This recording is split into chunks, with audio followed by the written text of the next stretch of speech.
Okay, so 1 minute into my recording this, trying to record this video, I actually had a mental flash in my head, and it made me pick up the actual microphone and turn it around, and it was muted. I was like, "Wow, yo, that's crazy."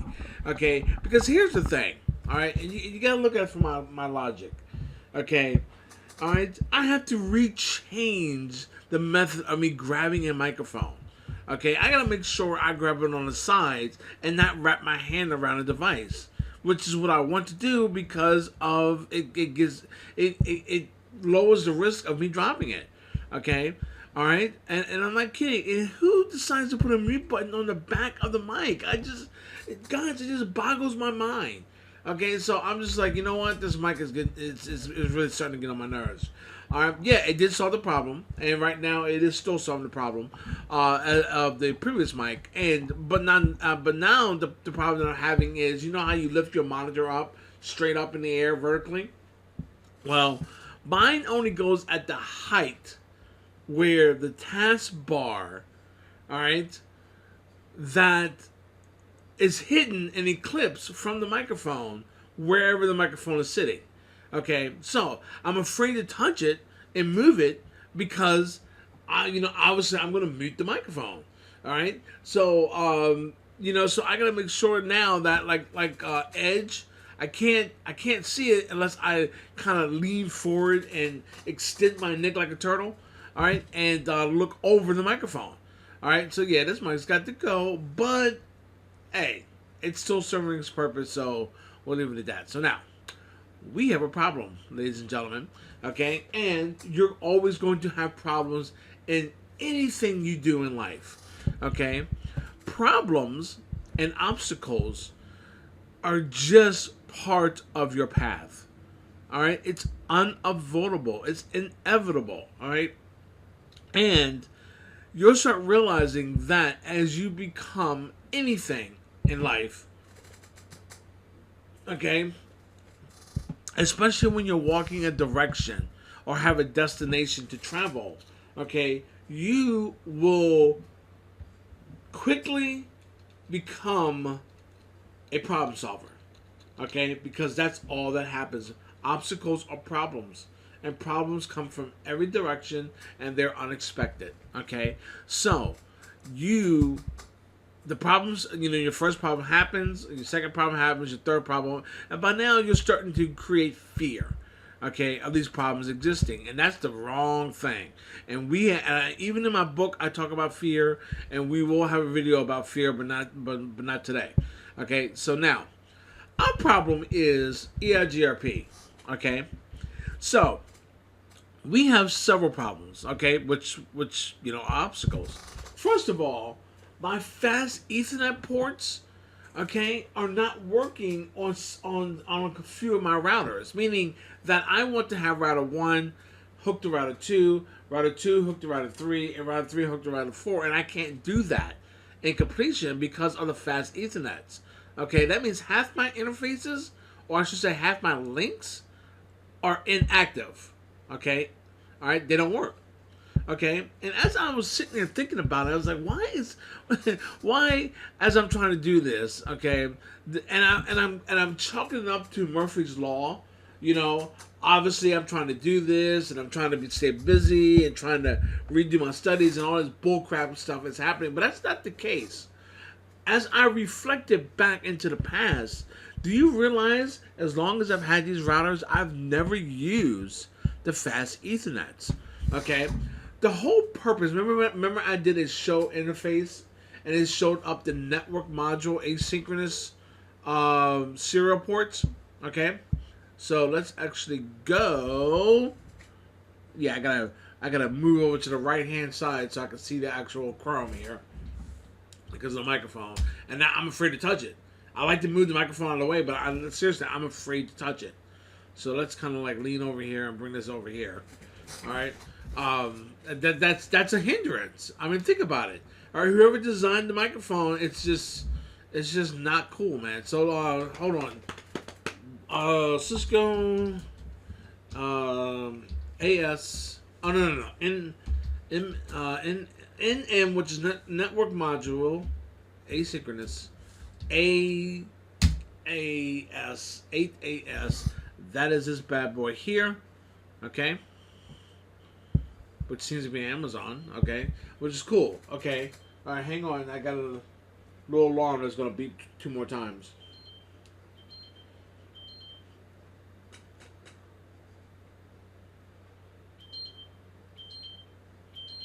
Okay, so serial 8. I'm sorry, 3 more times. My bad. Serial in the upper left hand corner, 8A S. Now that's, I believe AS is asynchronous. Okay, so just, I might be wrong, so you can do your own research. Okay, now because my fast Ethernets are not working. Okay, my initial thing was shit. Now I gotta replace these routers too. This is ridiculous. And then I'm like, well, are you nuts? You got eight other serial ports. Okay, right there. Now I want you to understand. All right. Okay, we got OC links. We got fiber rings. We got serial links. We got fast Ethernet links. Okay, and with the serial links, we can change the encapsulation. With Ethernet, okay, all right, Ethernet has its own encapsulation standards. Okay, meaning that it does its own encapsulation. Now, that is theory. Okay, all right. Nowhere have I read this. Okay, now same thing with theory is we can't find documentation to find out what the hell's going on with the administrative distance. And you got to understand, we're only using 2 routers in our example. So I want to bring in 4. So I want to tell you one thing. It doesn't matter what type of interface you're using, okay? Unless there is a calculation on the speed of that interface that is in the bandwidth command.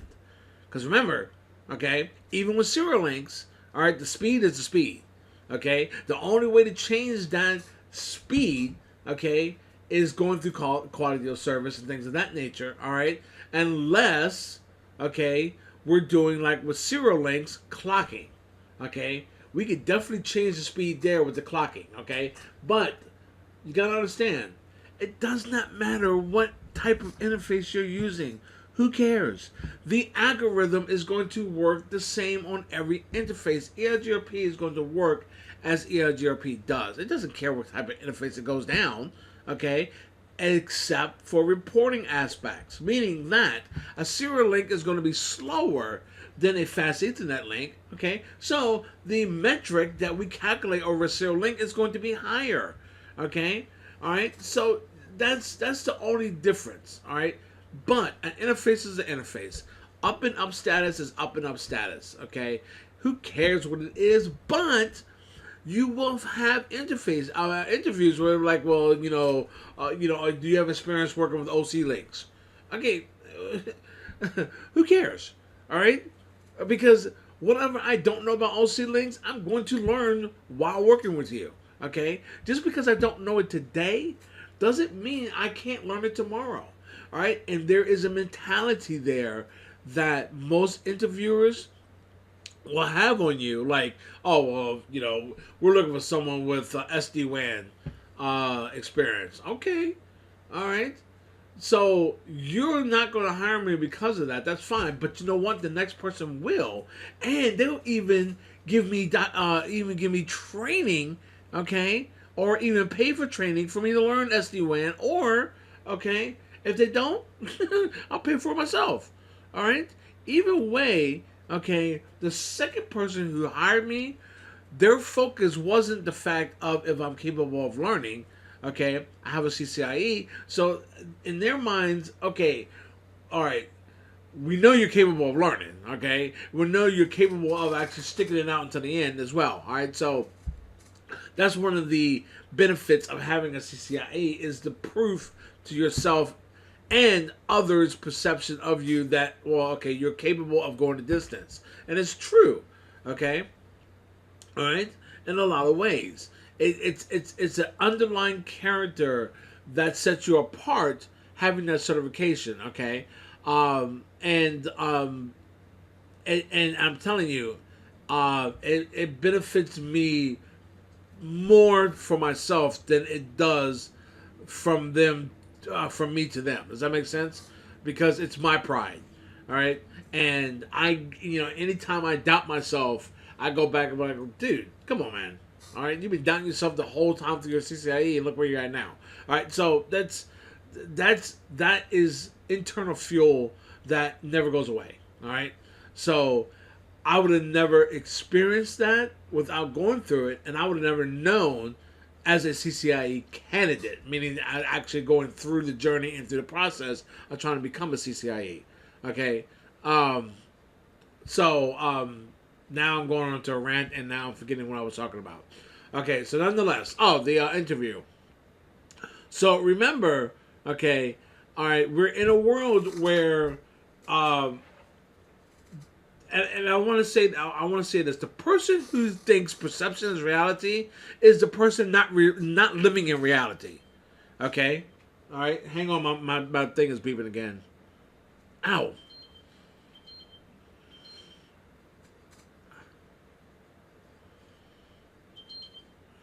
Ouch. Yeah, I'm trying to remove something off my skin. A pimple. And it hurts. Okay, alright, where's my Neosporin? Yeah, I need the Neosporin because, your nails are the most dirtiest thing on the planet. Okay, so, yeah, that's not a good thing. So I like to clean it with Neosporin, or whatever you want to call it, disinfecting it, or antibiotic cream, whatever. I don't care. It stops it from getting worse. Okay, so this particular module, okay, all right, regardless of what type of module you have, like the 2800, let's go take a look at those real quick. Okay, all right, Cisco 2801 router. All right, I'm just gonna pick a model. Okay, and now let's go to images. Okay, so let's click at this one, and let's see if I can maximize these. These pictures are always so horrible. Okay, so now, okay, see these are your fast Ethernets. Okay, so I'm telling you, I've had these routers for decades and have never used the fast Ethernet ports ever because I have 8 serial ports. Okay, all right. The only reason why I'm so focused on using fast Ethernet now is because we're not going to be doing serial interfaces as a teaching aspect, but now we got to. Okay, so from the concept that from the concept that I'm going to be using them, so if you're going to use them as well, all right, obviously you are going to want to know how to get them set up. Now, this 2801, okay, all right, notice we got 4 plates, okay, at the top of the module. These are your fast Ethernet. This is your console port, right? Fast Ethernet 01, fast Ethernet 00001. And these are modules. Okay? In these modules, okay, all right, check this out. I'm going to type in Cisco network modules. Okay? All right, and then I'm going to go to images. Okay, so obviously, now this is for like a 3800, okay, I'm sorry, it's just 9300. All right, but these are the ones that would actually go into the 3800s too, giving you 4 fiber links for uplinks from one 3800 to another. Okay. All right, I put up thousands of these things in, okay? All right, and remember, this slot is not going to fit in these slots, okay? So you can't just buy a network module unless it fits, okay? Now, see this one here? This card here on this one, this is the size of... Okay, did I lose that picture? Oh, I guess I did. Okay,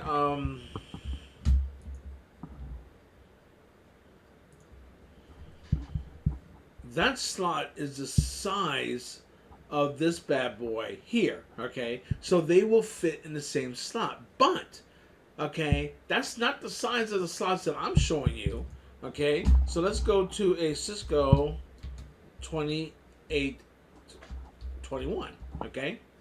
All right, I'm just using this model for an example, okay? And now, let's go to images. Okay, and there you go, okay? Let's click on here. All right, now, I really do like Amazon for this purpose right here. Okay, it's great. Now, that module, okay, see this particular model gives you the 4 small modules and 2 of the big ones, and that's where the 8 ports fit in. They just slide in, and as you can see, you have 2 layers of ports with the actual indication of the plate showing you the dotted lines that are going horizontal. Okay, that's where your interfaces will go. You'll have 4 at the top, 4 at the bottom, giving you 8 serial ports. Okay, all right. So the power of modules are fantastic. Okay, one of my favorite ones was the Ethernet ports, giving you a lot more Ethernet ports. The problem with those ports were, okay, which I'm not saying they've changed that over the period of time, is the fact that they were layer 2 only. Okay, so you couldn't put interface IP addresses on there. It wasn't layer 3. Now, okay, I'm going to be revamping my router lab, okay, and not reselling these things because they're not worth it, and just tossing them out or just keeping them just for. But I already got 15 routers. I mean, you see my point? All right. So now it's beeping again. So give it a second.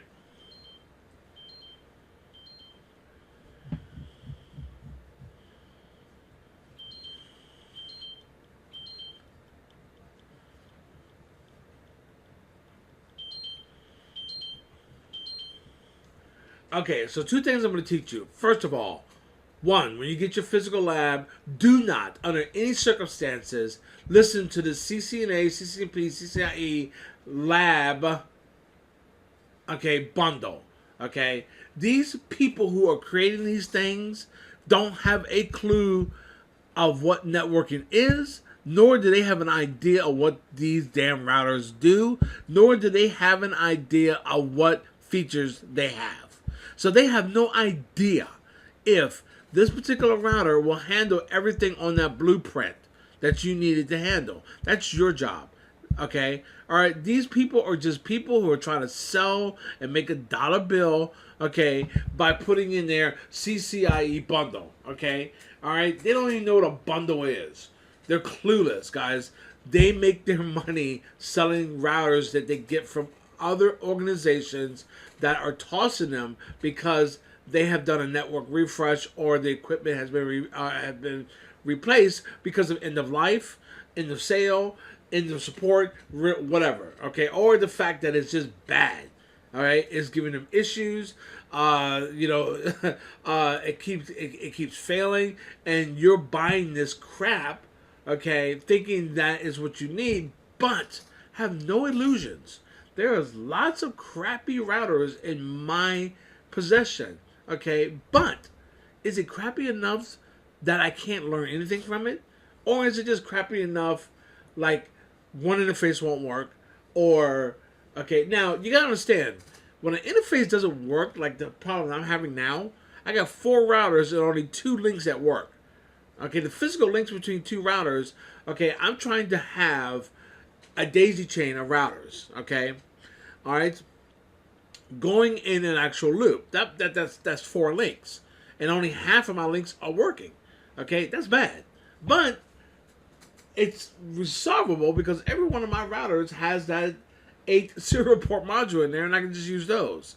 Okay, you understand? So the crappy router that I have, okay, all right, um, it ain't crappy enough so I can't use it. Does that make sense? All right. So it's just part of buying used equipment off eBay. Okay. eBay is the only way I purchase my stuff because I swear to God, I'm not spending $171, okay, for a used 2800 router. Okay. I can't even tell you how much that is on eBay. All right. Okay, so I use eBay for that stuff, but you are getting used equipment. Okay, all right, and these people don't know anything about routers, none, or switches. Okay, so don't buy these bundles, and I hope I put a dent in these people's sales because it's false. It's false because you are creating a bundle that you know nothing about, acting like you do, okay, and giving information on the lab as if we, as people who are just getting into this, we don't know any better, okay, all right, and we get suckered into your crap. You get hundreds of dollars of our money. We get stuck with this problem, and it hinders our studies, okay, all right, which isn't cool, man. It's not cool at all. So just be aware of these so-called CCNA, CCNP, CCIE bundles. Okay, so now what we're going to do, all right, is we're going to solve our problem. Now, how we're going to solve our problem is we're going to use our other interfaces and create a daisy chain effect.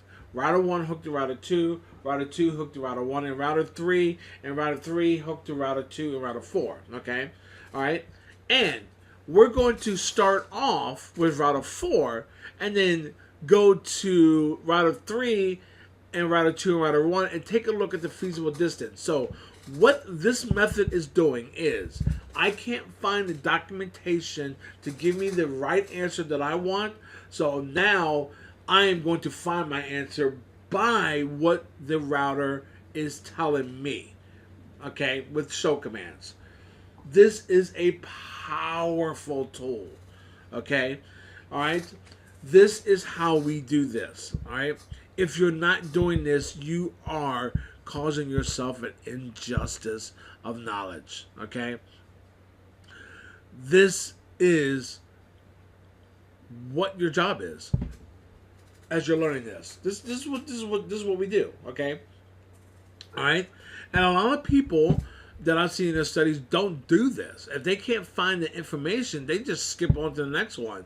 Okay, guys, these show commands are there for a reason. And here's the thing. In your lab, you're not doing this method, but then when you get hired, you have to do this method and you are clueless. Okay, you have mentally and subconsciously made sure that you are against this method. Okay, how are you going to troubleshoot? Because that's the purpose. Okay, so that's pretty much it, and I'll see you guys on the next one.